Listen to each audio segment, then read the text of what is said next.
what he's probably worried about is an internal threat like the Prigozhin mutiny, which came out of the blue and for a while was very destabilizing, because of course Russian leaders, both Tsars and presidents, have often had an untidy ending to their reign.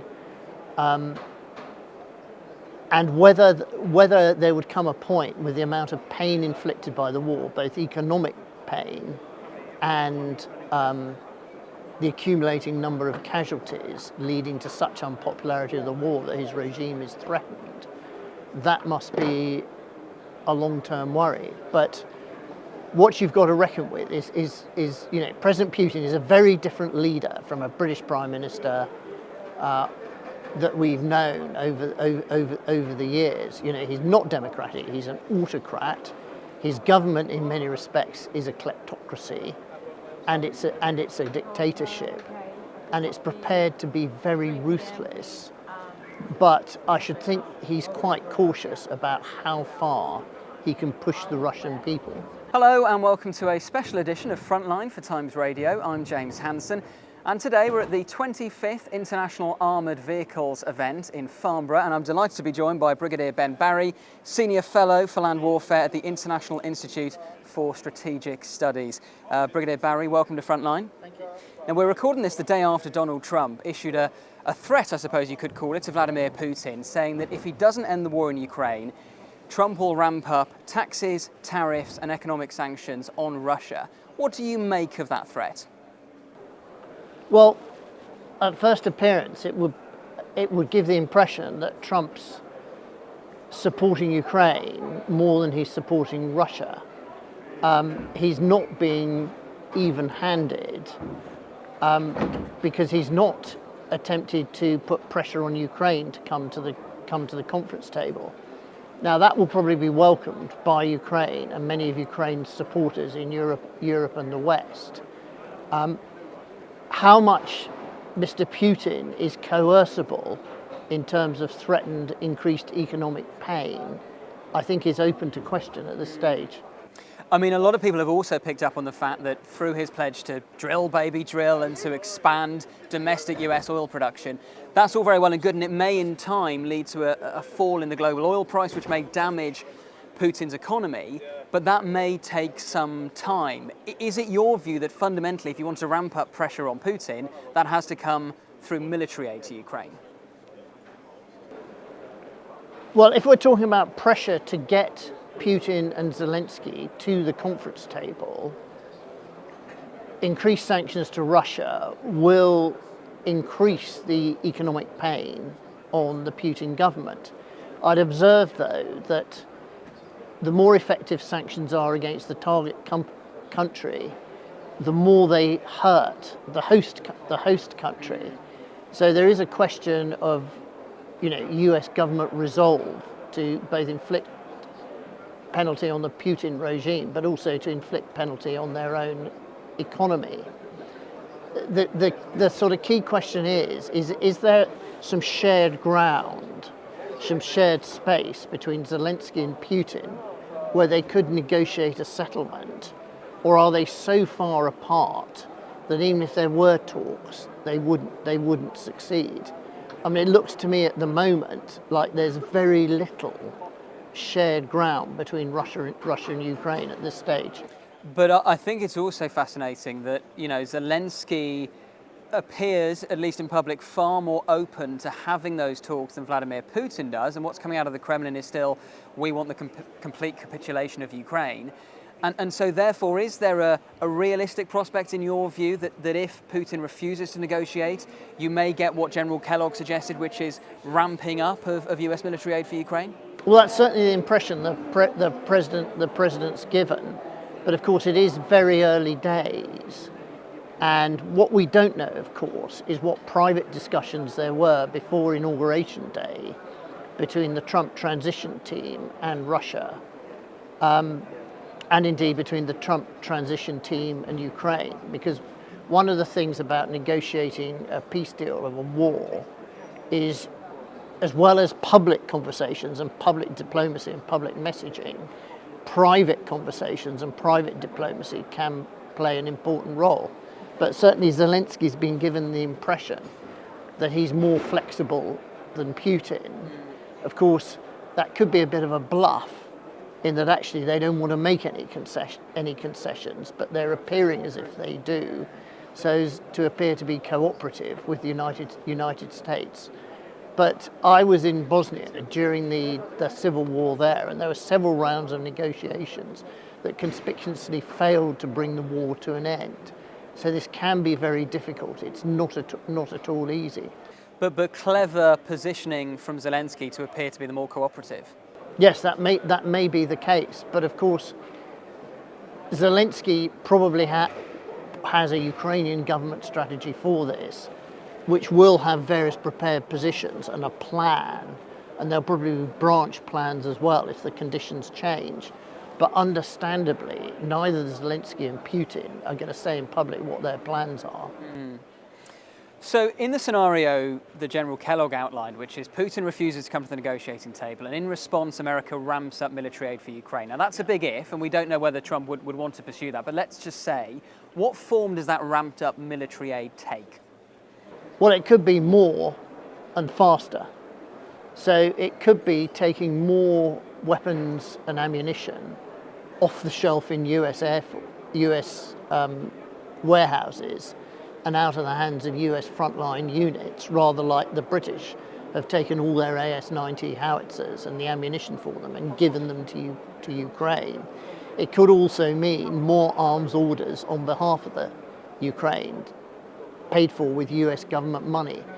And of course, when you look at the US aid that's gone to Ukraine, most of it has been production of US equipment in US factories, which is also very good for improving the economy and increasing defence spending, which are big points made by the Trump government. Well, does it frustrate you sometimes when you hear Ukraine skeptics in the US, people like J.D. Vance, the Vice President now, people like Donald Trump Jr., sort of talk in language that suggests that somehow this is, a massive financial burden on the American taxpayer? And of course, there is a cost, but as you've described, there is also an economic gain because the weapons that are being provided to Ukraine are being manufactured in the US. Yeah, by US citizens. Yeah. So, for example, much of the extra US artillery production is actually produced by government-owned arsenals. So that is an important factor. But Trump has said that he's going to greatly improve US defence, although he hasn't specifically said he's going to increase defence spending. But in terms of US citizens who voted for Trump, buying an artillery shell for Ukraine is little different from buying an artillery shell for the US Army, because it pays for the salary of a worker in a government arsenal in Minnesota. I was speaking on Frontline earlier this week to John E. Herbst, a former US ambassador to Ukraine, and he said, well, look, why aren't we giving them Tomahawk missiles? Do you think that would be realistic? There was hesitancy for a long time from the British and French governments about Storm Shadow missiles and the US about the ATACMS missile. Now, what explains that hesitancy? Well, governments haven't actually said, but I think one factor is the risk that a missile strike could go wrong and accidentally hit a civilian target. It's quite interesting that of the Storm Shadow attacks and the ATACMS attacks, they're all done at night. Because what you don't want to do is do a Storm Shadow attack on, say, a Russian command and control node, and for the missile to overshoot by 100 meters and hit a shopping mall full of people. That's not something that the West wants to happen. So Tomahawk cruise missiles have much longer range, which gives them greatly increased utility in this deep battle that Ukraine is prosecuting. But the more of these deep attack weapons that Ukraine fires, the more chance there is of accidentally causing civilian casualties or collateral damage in Russia. And do you think this oft-repeated fear of escalation, is that a valid threat? Because some people would say, look, we've found every time the West provides new weapons to Ukraine, there is big talk from the Kremlin, and it never comes to, the worst case scenario of some kind of nuclear retaliation from Putin never comes to pass. You've now got a situation where you've actually got Ukrainian troops in Russian territory in Kursk Oblast, and he hasn't responded in the most extremes of manners. Is that threat of escalation, is that fear of escalation, is that credible in your view? Well, escalation is happening. It's hybrid and grey zone escalation. It's the unprecedented plot to murder the head of Rheinmetall, the German arms company. It's interference with all these submarine cables. It's sabotage attacks on German railways. It's an apparent attempt to put incendiary bombs packages on air freight aircraft. And that's all escalation. It hasn't necessarily been deterred, but it could go wrong. I mean, we should be absolutely clear that there is a finite probability at some point of a flashpoint, and possibly an accidental flashpoint. For example, a mid-air collision between surveillance aircraft over the Black Sea. Russian missiles or drones accidentally striking into NATO territory. And once that happens, you could get a sequence of escalation that might be quite difficult to stop. And you only have to look at the laws of cumulative probability to see if there's, on a day-to-day basis, a very low probability of a flashpoint. Over time, those flashpoints become more and more likely. We hope you're enjoying today's episode of Frontline. Don't forget, you can also now listen to Frontline in podcast form. Just search for The World in 10 from wherever you get your podcasts, where you can also hear daily analysis of the biggest stories relating to war and defence. And we'll put a link to The World in 10 in the description below. Do you think it is inevitable that Europe is going to have, if this war continues to be a hot war well into 2025 and maybe beyond, it is inevitable that Europe will have to pay more as a share of the global support for Ukraine? Because Donald Trump clearly seems frustrated with European defence budgets and the failure of many NATO countries even to fail to meet the 2% target. Well, there are two separate issues there. Some European nations, like Germany, have supplied a lot of money and a lot of equipment and ammunition to Ukraine. Some small European countries have supplied, in terms of proportion of their GDP, a disproportionate share of weapons and ammunition and equipment to Ukraine. But at the same time, Europe has a problem that there are significant NATO members who spend less than the 2% target that they agreed at numerous NATO summits, and that includes southern European countries like Portugal, Spain and Italy. And despite President Trump's history of pretty robustly cajoling NATO nations that have been underspending on defence, what has been quite notable is there hasn't been an anticipatory increase in defence spending by those nations that are well below 2%. And you have to wonder how seriously those nations and their governments and defence ministries have taken President Trump's rhetoric about his displeasure at European countries still underspending on defence. Not just European countries, it's also Canada. Yes. But I mean, President Trump is right, is he not, to say that Europe should pay more for its own defence? I mean, it is Europe that is most at risk from the threat of Russian expansionism. Correct. And perhaps for too long now, Europe has been piggybacking off American military largesse. Well, also, if we take the last 15 years of US strategic thinking, the Pentagon and their intelligence and security agencies have made it absolutely clear that they see the long-term, most serious threat as coming from China. Now, that doesn't necessarily mean that there's going to be a US-China war anytime soon, but they're quite clear that its defence modernisation poses the greatest long-term threat to US interests. So what you could see a situation where that continues and China becomes more and more of a driving threat, and the US just won't have the forces to spare for Europe in the way it has in the past.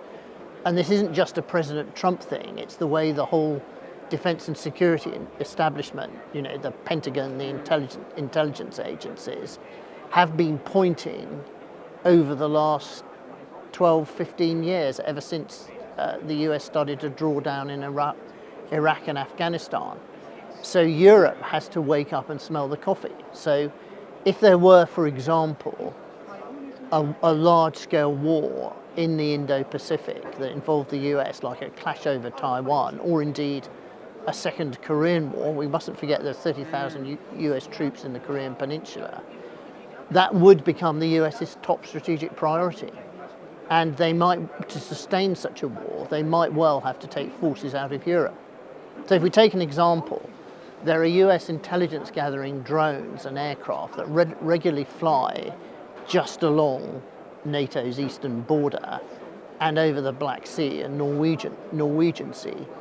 But there's only a finite number of those, and they can't be everywhere at once. So suddenly, if there was a major crisis, let alone a war in the Indo-Pacific, you can bet your bottom dollar that those rivet joints and intelligence collection drones, some of them would be shifted out of Europe to the Indo-Pacific.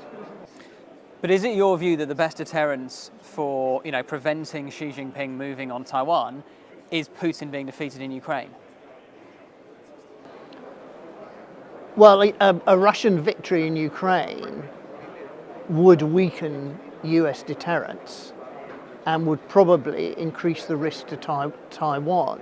I mean, it would also be seen as a good thing by the leaders of North Korea and the leaders of Iran, all of which pose threats to the US, but also threats to regional and global stability. So, if you want a safer world, then a Russian victory in Ukraine is a bad thing. Just a couple of questions to finish off, and we really appreciate your time, Brigadier. If you are Vladimir Putin in the Kremlin right now, what are you most worried about?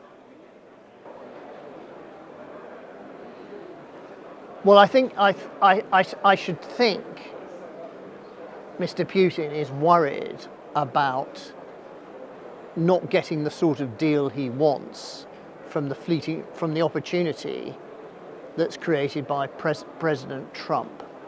And, he's probably got a plan B for that. But I'm sure that he and his associates see the Trump presidency as an opportunity.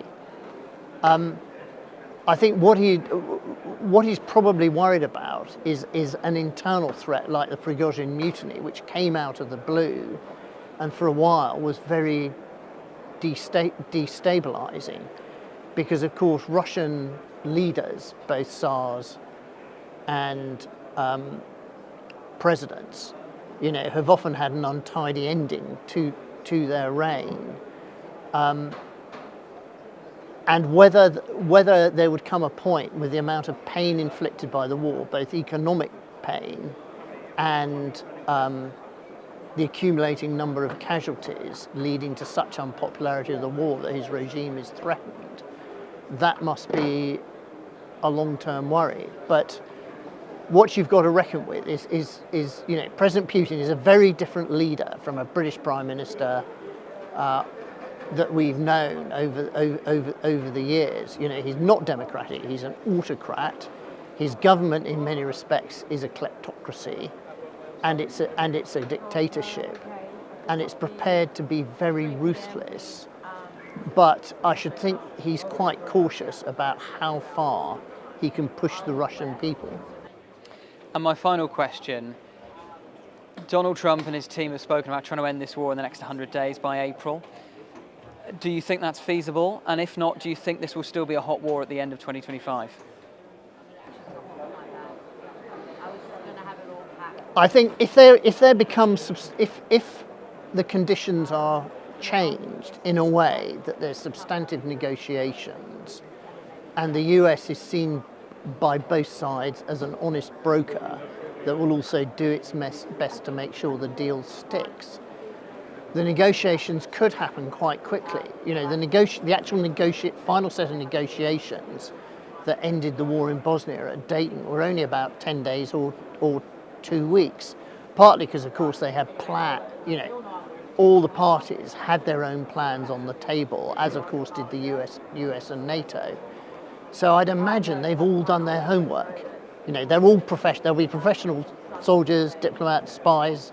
They'll all have done their homework and have plans, and actually thrashing out an agreed military plan, if there's the political will, is not difficult.